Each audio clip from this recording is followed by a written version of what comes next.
How a mile and a half to a bar stool rewired the way I think about hate, love, and desire. The simple word shift that turns habits, projects, and dream spaces from someday into this week. Now, there's a window in my basement, in this office I sit in, that I stare out more often than I care to admit. It's the kind of window that frames a slice of the world that just narrow enough to remind you that you're not out in it. Now, 6 weeks ago, I was. I had a 30-pound rucksack on my back. I was on a hill, and the ground that I was on decided it had other plans for me. My foot caught, my body went one direction, the pack went the other direction, and both my knees twisted into a little pretzel, positions that knees were not meant to go down and find on the ground. I went down hard, the kind of hard when you lie there for a second and run the inventory in your head before you try to stand up again. What followed was 6 weeks of sitting in a body that does not like to sit still. 6 weeks of looking at the scale and watching the tick the wrong way. 6 weeks of watching running shoes that I just bought by the door collect a thin layer of dust and resentment.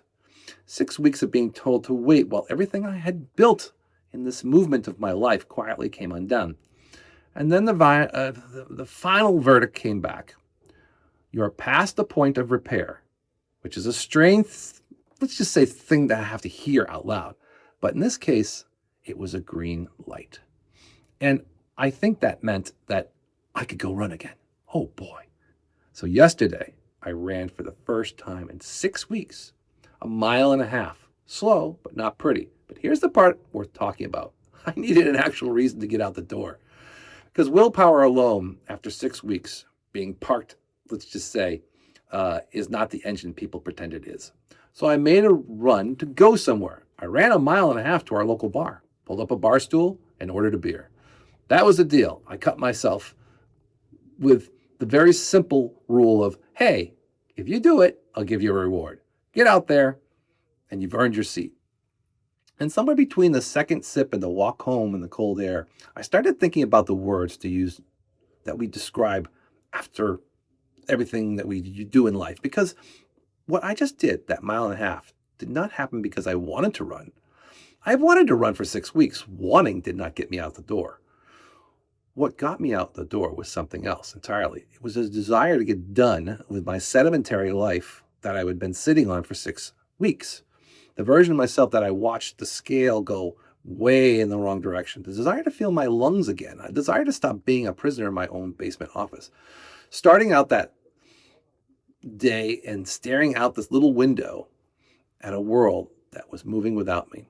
That distraction is not semantics. Pull up a dictionary and you'll find that want is defined by lack. To want something is to be deficient in absence of it. To feel a need, desire, on the other hand, is a request, a reaching toward, a signal sent with a static of scarcity around it. We grow up in a culture that traffics in want, that sells from a position you do not have enough. You are not enough. You are missing something. And we absorb all that language until we're walking around all day broadcasting our own deficiencies back to the universe and wondering what the hell keeps going on. Why is this confirming them? The shift sounds small, but it's not. When you tell yourself you want a thing, you are reinforcing that day that you do not want to have it. When you tell yourself you desire something, you're reaching from a place of fullness instead of famine. One depletes you, the other one pulls you forward. Same goal, two completely different gravitational pulls. I noticed it again this morning, sitting at the kitchen table with coffee, scrolling in the real estate listings, looking for the 18th time an office, because I need one. I kept telling my people, I want a podcast studio, I want a place to bring clients, and I want to record them, I want a network of shows, I want to run, I want. But the honest truth is, I've been wanting that for a while. And wanting it has not put a key in my hand to an office. What I actually need to do is desire it specifically enough to draw it to me. Get on the paper, square footage, dimensions, where the cameras go, how it gets set up, what it looks like, what are the posters on the wall, what does it look like, where's the control room, what clients see me at the moment when I walk in, all the things that need to be there. Here's the thing I keep tripping over. I've looked at probably a dozen office spaces, and every one of them has been wrong in a different way. Too small, too big, oddly shaped, a pillar in the middle of the room, low ceilings where the lights need to be hanging. And I've been blaming the inventory of stuff that's out in the market. The truth is, I haven't even given my brain enough specific pictures to recognize the right one when it's standing right in front of me. I've been window shopping with want when I should have been hunting it with desire. I had it once. Years ago, I had a nice 600 square foot office. We had a chalkboard and a long wall, and I'd map out my marketing strategies, and we'd have people there. We'd play tactics in front of the team. We had a row of cubicles. We actually even had a pedestal where you could, or a place where you could record video. The people who came to work, it was great. There was a bullpen. It was perfect. It was a chapter of life I really enjoyed. But that was then. Today, I'm not building a bullpen. I'm actually building a place where a client walks in, sits across from me, and tells me their story. Now, these are things that I've been carrying around for years. Well, at least maybe for the last couple of years. And walking out a little lighter than when I came in, that requires a different room, a different feel, a different floor plan. And until I sit down and draw that room, I'm really just keeping a looking, or I'm just trying and think about spaces and feeling that low hum, or it's not even able to be articulated.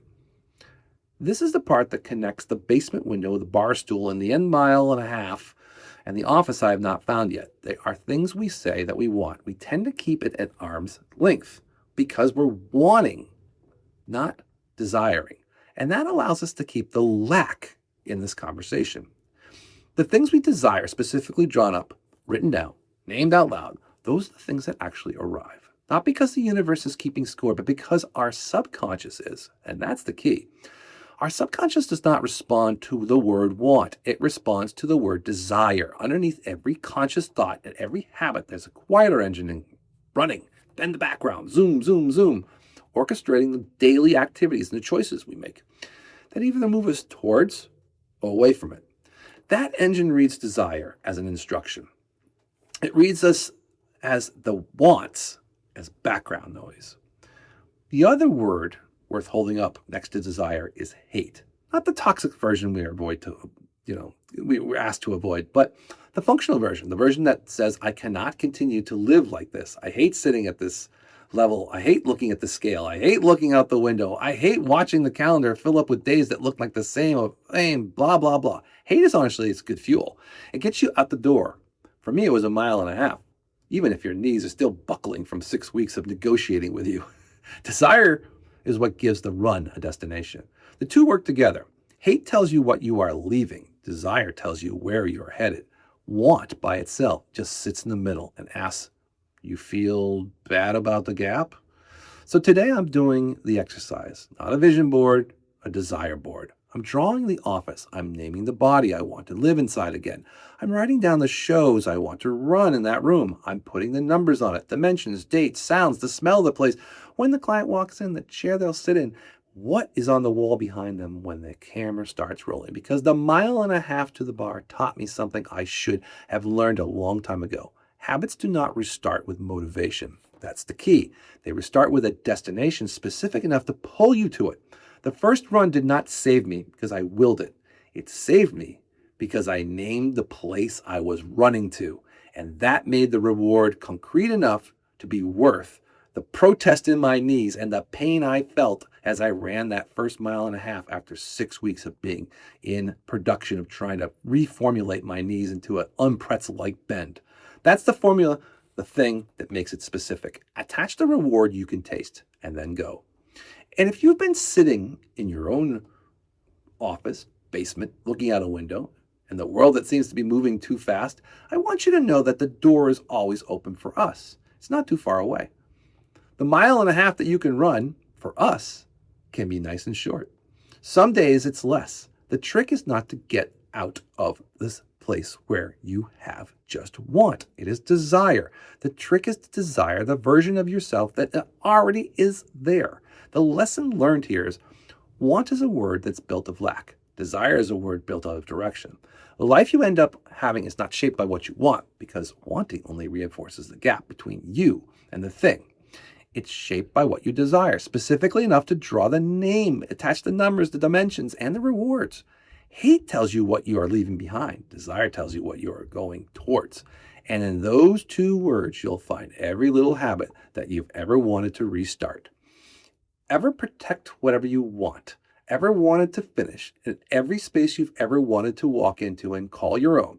So what do you actually desire? Not want, desire. Can you draw it on paper? Can you put a number next to it? Can you put the name next to that? The reward that you'd get? Now, if you've been thinking and circling about a project, a habit, a space, or a version of yourself for too long without being able to land on it, that's usually a signal that you haven't been wanting it instead of desiring it. This is what we do for a living. We help people get specific about what they're trying to do in their business. We help them build the thing. We name the thing, we design the thing, and we show them what it's going to look like. We bring it into the room. If you're looking for some help, put your hand up. Don't be afraid. That's what we're here for. Do not be afraid to put your hand up and ask. That's exactly why I'm here. That's exactly what I do for people all the time. Businesses come to me, they're confused, they need help, they need direction, and more likely, they need something that they can concretely see, something that they desire. So if you desire to get some help, jump aboard. There's nothing wrong with having a desire to get better at your business.